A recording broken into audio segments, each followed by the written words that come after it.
If you want to set up an alarm clock on Motorola Edge 60 Pro, then first of all we can go to the app drawer, and then we need to find the clock app, which in my case is over here. So once you go over here, at the bottom left corner you should be able to switch to alarm, in case it is not selected yet. And to create your own alarm clock, we need to press this plus button here. Then we can choose when the alarm should go off. So let's say we're gonna choose, let's say 8 AM. There we go. And then let's just press OK.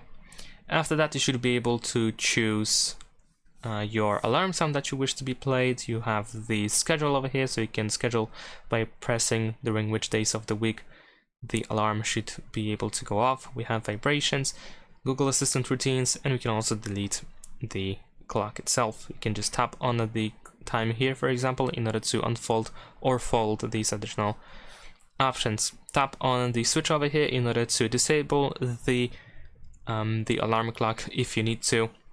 And also we can tap on these three dots over here in the top right corner in order to find some settings here in case you need them. But essentially this is how we can set up the alarm clock. Thanks for watching, leave a like and subscribe.